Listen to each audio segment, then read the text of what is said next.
Today I've been employed by the powers above to go through 10 different dog breeds that are usually taken on by first-time dog owners, and we're going to rank them with a tier system that is down with the kids these days. So S actually stands for superior, and then we got A, B, C, pretty self-explanatory, and then we got F, which is obviously the lowest tier. So this is good, this is bad. What metrics are we using to measure this? We're going for trainability, maintenance, so grooming, are they prone to injuries, etc., etc., exercise needs, practicality, social drive, how much they like people and or dogs, and then my personal preference. As always, this is for a little bit of fun, but hopefully if you're thinking about getting a puppy this Christmas, this video might be able to direct you on where you maybe should go, where you shouldn't go. So without further ado, we're going to get into things, and we're starting off with the Jack Russell Terrier. So I'm going to pop him over here. I'm going to give these each a score out of a 5 and then a total score out of 30 once that's done. We're going to stick them over here and rank the dogs up. So we've got trainability, pretty smart dogs, pretty good food drive. They are independent by their nature because of their job description doesn't require much structure. They're put into a barn, they're set to seek and destroy, they kill a bunch of rats, they come back. So it means they're really prone to lead-based frustration and or sometimes aggression to kind of smaller dogs. So trainability, smart dogs, good food drive, but do like to be independent, like a couple more dogs on our list. So we're going to give 2.5 out of 5 here. And then we've got maintenance. They've got no silly coats or anything like that. They don't need excessive amount of grooming, no more than any other dog, nice and small too. So we're going to give that 4 out of 5. Exercise needs, these have a propensity to work all day in packs, catching rats all day. Exercise needs going to be high, so how we're going to work this, 5 is obviously going to be a good score, so that's going to be the lower exercise needs, and then 1 is going to be for the higher exercise or the higher demand dogs. So we're going to put a 1 over here because they actually need quite a lot of exercise. Practicality, pretty good, pretty small, so you can pretty much take them anywhere. So practicality, they're going to get a 4 out of 5. And then we got social drive, great with people, can be a bit funny with dogs sometimes. That's going to be a 3 out of 5. And then finally, my preference, they're quite nice dogs, quite funny. We do have a lot that come in for aggression. They can get a bit snappy sometimes. So for me, they can have a 2.5 out of 5. Which brings us to 17 out of 30, which is about mid-range. And they're going to go over here in B tier while we move on to our next dog, which is our Spaniel. We've got Springer and Cocker. That's a Springer. I wanted to talk about Cockers. We're going to talk about Cockers. We've got show line, working line. Let's talk about working line. Trainability. A good gun dog, very trainable, easy to train. 5 out of 5. Maintenance. Coats all over the show. Need a lot of grooming. You've got to brush them every time you bring them back in. 2 out of 5. Exercise needs. Again, another working breed of dog. 1 out of 5 because they require a lot of exercise. You really got to meet their needs. Practicality, good size, pretty versatile, very notoriously difficult to stop them pulling on the lead. They're gonna do zoomies around your house all the time, so that's gonna be a 2 out of 5. Social drive, bred to work out in packs, bred to work out in groups, pretty good with people too. Do have a propensity to resource guard though. We're gonna give them a 4 out of 5. Because they're usually pretty good with other dogs, sometimes too social. Preference, I don't particularly like a Spaniel. I think they should belong in the fields and not in a pet home. They're a little bit crazy for me with not much give back. Again, this is my preference. Sorry guys, Spaniel, 1 out of 5. Which brings us to 7, 8, 9, 10, 14, 15 out of 30. Another B tier dog. No, they're gonna come down to C for me. They're a C. Sorry, Spaniel owners. So our next dog, Doberman Pinscher. There's different types of Doberman too. Let's talk just generic Dobermans. Trainability, pretty good. One of the notorious working dogs, 4 out of 5. Maintenance, they're big in terms of health issues, none that immediately stand out. Maintenance is going to be another 4 out of 5, not crazy. Exercise needs, high, 2 out of 5. Practicality, too damn big. Too big, a big male Doberman, not very practical at all, so their practicality is going to have a 2 out of 5. Social drive, pretty good with people. The male ones can get a bit aggy with other males.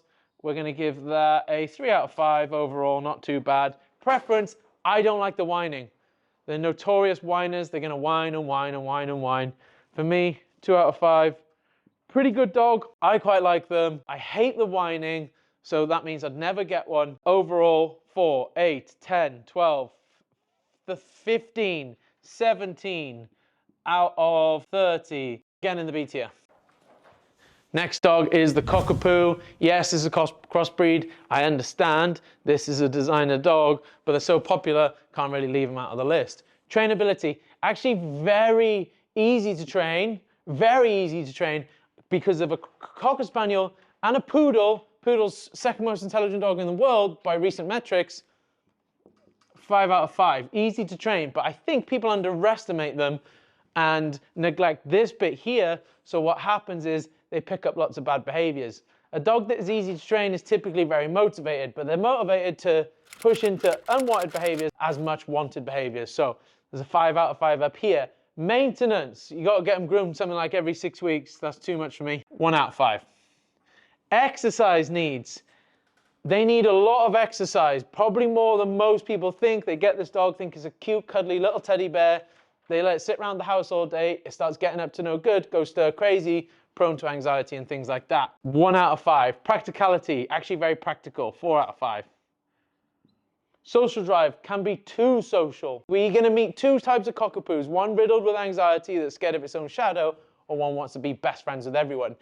In my experience, I meet more that want to be best friends with everyone. Social drive, 5 out of 5. Sometimes a little bit too much, Preference, I actually don't mind them. My mum's got one, a dog we adopted and then rehomed to her.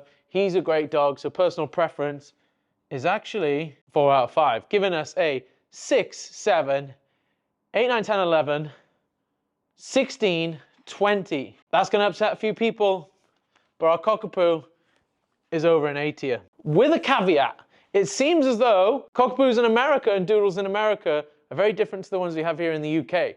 The Americans and my American friends report lots more anxious Cockapoos, nervous Cockapoos, and aggressive Cockapoos. We do see some of that, but more often than not, we see dogs that are highly trainable, taken on by the wrong home, underestimated, and then the behavioral issues stem from that. So overall, pretty good dog. Next dog, the Rottweiler. For me, females and males, very different, very different. Females, more biddable, more trainable. Males, more headstrong, propensity to be aggressive to other males when they hit that 10-month mark, and also resource guarding. Trainability, high, not as high as the Malinois, not as high as the Shepherd. They're gonna get a 3 out of 5 for me. Maintenance though, pretty good, nothing crazy there. We'll give them a 4 out of 5 for maintenance. Exercise needs, they need a lot, but not as much. They're a bit more heavy set than your Doberman, your Malinois, your Field Lab or whatever. Exercise needs, 3 out of 5. And I know this is gonna maybe piss off the Rottweiler fanatics. Practicality can be really big, can be too big. So it depends. Again, this is a video for first-time dog owners. I don't care if you've had 8 Rottweilers before and you get upset by this video. It's for first-time dog owners. Practicality, you're going to get 2 out of 5. Social drive, pretty good. Very sociable dog. We meet some very nice Rottweilers that come through the academy. I prefer the females. I think they're more sociable towards people and dogs. We see a lot of reactive Rottweilers though, so they're going to get 2.5 out of 5. They're going to sit in the middle on that one. Preference, I really like these dogs. And I'd probably get one somewhere down the line at some point. Probably a female though. For me, overall 4.5 out of 5. So we got 7, 10, 12, 14 and a half, 19 out of 30. They're just gonna fall short of A tier. They're gonna be like A/B tier. Okay, so I'm gonna sit them there. There you go. I think that's fair. Okay. The miniature Dachshund. So if you don't know, I have 2 of these. For the most part, very intelligent dog, but because they're intelligent, they can be manipulative and have you in the palm of their hand. We see a lot of problems with miniature Dachshund owners because they underestimate the caliber of this dog. Another working breed of dog, their job title is to be noisy and is to be independent and make decisions in the holes in the ground without much input from humans, which is why they're classed as stubborn. So trainability, they're going to get a 2 out of 5. Maintenance, they're going to get occasional health issues. They're prone to IVDD. I'm going to write down what this stands for here because I can never remember, but essentially bulging discs in the back. So maintenance, they're going to get a 1 out of 5 because of you are just one hop off the sofa away from a 10 grand vet bill. Exercise needs, they've got a lot of energy, they can go all day, but they've only got little legs. So, you know, we've got 6 dogs, 2 of which are Dachshunds. Them 2 are a lot easier to fulfill their needs because of one of my strides is like 10 of theirs. So exercise needs, so long as you're prepared to get out in the wet, in the cold, just like all of these dogs, we're going to give them a 4 out of 5. It's pretty easy to meet their needs, actually. It's just people expect just to walk down to the cafe, have their pumpkin spice latte, and expect that to be enough, but it's not enough. Practicality, very practical. If you get a well-trained sausage dog, if you get a well-trained Dachshund, you can take them anywhere. I've seen people walking and holding them in shops where they probably shouldn't have been, but they'll take them there. Practicality, a well-trained Dachshund is 5 out of 5. Social drive, here's where we have a problem. They can be so social to you that it creates separation anxiety, FOMO, and all sorts of issues there. So social drive is gonna be a 6 out of 5, which is actually going to class as a 4 out of 5 because that 1 over is going to serve as a -1. So we're going to get a 4 out of 5. Can be really good, but can also take it too far. So that's a 4 out of 5. Preference. Ask me a year ago, I would have said 0 out of 5. Nowadays, they're going to get a 4.5 out of 5 because I love my 2 sausage dogs. And I think they're great. I think they're funny. They're full of personality. And I'd get another one. So that gives us 3, 7, 12. And this 4 over here, 16, 20.5. So for me, unbelievably, they're going up in the A tier. Who would have thought it? Huh? Who would have thought it? Remember, this is mostly just for fun. Next, we have the Labrador Retriever, the OG. This is going to depend on color, okay? The English creams, see a little bit of nerve in them. The Fox Red, if they're not worked properly, if they're not exercised properly, we see a little bit of nerve coming to them. So we're going to talk about the Black Labrador. The Black Labrador because the Black Labrador is the best Labrador for me. So trainability, 5 out of 5. Maintenance, very low maintenance, 5 out of 5. Exercise needs, it depends on the Labrador. You get one Labrador over here that is going to chill out. You take it for one walk. You fetch a ball for 10 minutes, and it's going to sleep on your sofa all day. The occasional Black Labrador, the occasional Red Labrador is going to be bouncing off your walls if you give them that. They need a little bit more. So we're going to meet in the middle here. 2.5 out of 5. Okay, practicality, they're a medium dog. You know, they're not a giant dog. They're not crazy, you know. They're pretty good. Take them kind of most places. They're going to get a 3 out of 5. Social drive, used to working in packs, designed to work with people, designed to work with people that go on shoots, designed to work with other dogs. Social drive, 5 out of 5. Preference for me, you can't beat a good, well-bred lab. It's going to get a 4 out of 5. So maybe you can beat it because it's only a 4 out of 5. So 10, 12 and a half, 15 and a half, 20.5, 24.5. We'll round it up to 25 out of 30. Round it up to 25, and our Labrador can go up in S tier. A well-bred Labrador. Another caveat for this video, this all depends on the breeder, right? So you find a good breeder, you find an ethical breeder that's gonna come and test you, is gonna ask you the right questions of where do you live, what type of garden do you have, what dogs have you had before, you might not have any if you're a first-time dog owner, what do you plan on doing with the dog, do you plan on taking him to training classes, do you plan on signing up to Yorkshire Canine Academy's online academy, and all the right questions they're going to be asking you because of the difference between our Dachshund being down here and our Spaniel being up here is probably where they're bred from, okay? So take everything I say today with a pinch of salt because of how well bred this dog is. Have the parents been health tested? Have they been hip scored? Should they require to do so? Are you looking on the wrong places like Gumtree and your American equivalent of Craigslist? Probably avoid those places.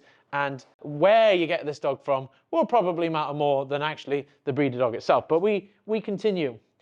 The Belgian Malinois. Now remember, this tier list is for first-time dog owners, not working dog, not protection dogs, not agility dogs. Trainability is 5 out of 5. They are the most trainable dog on the planet, and that's why we see so many high-level dog trainers with Belgian Malinois. Maintenance though, for the most part, they don't need crazy maintenance. We're not referring to exercise needs here. We're just talking about how they fall into any regular health issues, like do we have to give them fucking eye drops all the time? Do they need constant grooms and bath? Maintenance is pretty low, so they get 4 out of 5 for maintenance, okay? Exercise needs, 1 out of 5. Reason being, they probably need more exercise than every other dog on this list. The working springers may be close, but the Belgian Malinois needs a hell of a lot of exercise. So he's getting a 1 out of 5. Practical, they are not practical at all. They got a genetic propensity to be potentially defensive, exceptionally strong prey drives, not a counter condition in very early age. 2, bikes, joggers, kids playing football, and all these things that's going to trigger their prey drive from an early age. If you don't treat that from an early doors, what's going to happen is that might transcend into some sort of reactivity. And this is why we see so many reactive Malinois coming to us. Social drive, again, depending on where the dogs come from, depending on what lines the dogs come from, depending on the breeders, and also depending on very early exposure. Talking exposure before you even pick up your puppy, social drive can depend. You can get Malinois that want to be best friends with everyone, just like you can get American Pit Bull Terriers that want to be best friends with every other dog. There's exceptions to each and every one of these on the list, and this is very overly general and hopefully just a bit of entertainment for you guys at home. Social drive, we see a lot of nervy, aggressive, defensive males at around the 10-month mark. So social drive is going to be a 1 out of 5. Preference, for me, for a sport dog, it's going to be a 5 out of 5. For a first-time dog owner though, my preference would be you probably avoid the Belgian Malinois. So preference, and this is from someone that has 2. I'm currently fostering a Malinois cross bull breed. We have a PSA club that's full of Malinois, and we have countless come through our academy, and I work with countless online. I love the dog. They're personally probably my favorite breed of dog, bar the dog that is about to come up. But preference from a first-time dog owner, probably not a good idea. That's why they're getting a 1 out of 5. I don't care what the score is on this one. They're going down to F tier because of they should be avoided pretty much at all costs. And I know I'm going to get someone in the comments here, but I got a Belgian Malinois as my first dog, and he's perfect, and he's great with my kids, he's great with my grandkids, and he's an agility champion. That's great. That's great, but that's probably an exception, okay? So there's no problem. I'm glad that worked out for you, Claire, Karen, Lisa, David, whoever it might be. I'm glad that worked out for you, but for the most part, it doesn't work out. They're underestimating their exercise needs. They are the working dog, and ultimately they fall into issues because of this bit's not met, okay? And they're super intelligent, they're super motivated. But like we said a little bit with our Dexy, because they're intelligent, they can start having you there.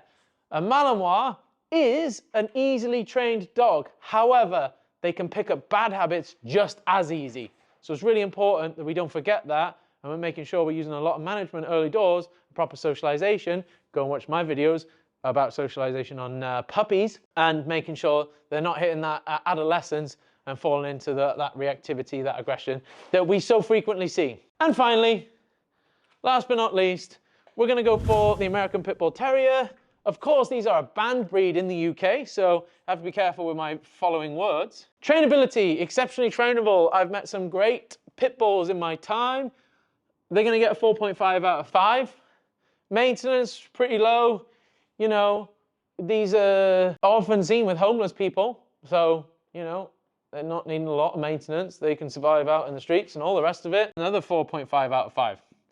Exercise needs, they need a hell of a lot of exercise. For me, they're as capable as the Belgian Malinois, so they're getting a 1 out of 5. Practicality, let's talk about the elephant in the room. There's a chance an American Pit Bull Terrier, because what they're originally bred for, and again, Claire, I know there's an exception here, they're going to have some propensity to maybe show aggression to other animals, including dogs. And there's a lot of dogs where you want to take your dog. So what happens is it becomes not very practical to walk an American Pit Bull Terrier around because he's trying to eat every dog and animal he sees. I know there are exceptions. So they're going to get a 1 out of 5 here. They're not a nanny dog as people want to make out. They were bred to be in the fighting pits, hence the name Pit Bull. So we can't neglect and underestimate what the dog was originally bred for, and we have to be conscious of that when we're taking them into a family home. They might have the propensity to tell other dogs to go themselves. So then we've got social drive. 5 out of 5 with humans because we don't want certain breeds of dogs turning around and trying to eat their humans, but we've probably a 0 out of 5 social drive to other dogs for the most part. So we're going to give them a 2.5 out of 5. Preference. Personal preference is a 5 out of 5.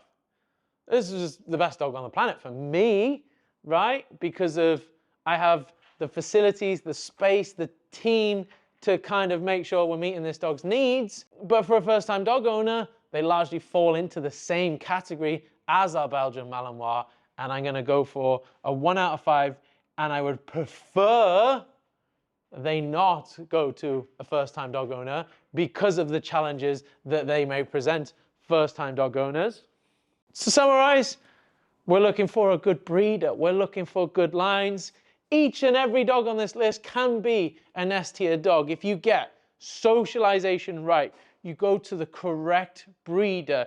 You do the right training from a very early age. You meet their needs. You figure out what this dog was bred to do. You find an adequate, safe substitute to do that, whether it's the protection sport with your Belgian Malinois, or you're doing scent training with your Spaniel, you're doing flirt pole with your Jack Russell Terrier, you're doing a bit of fetch with your Cockapoo, and you're doing some dummy retrieves out in the long grass with your Labrador once a day, twice a day, at least every week. Each one of these dogs can be an S-tier dog. They can be a great, great dog, but there are some considerations we need to think about when we are picking a first-time dog. Right breeder, do we have the facilities, the time, the commitment to meet kind of the higher demand dog's needs? Do we have the time and facilities and space to be able to meet any one of these dogs' needs?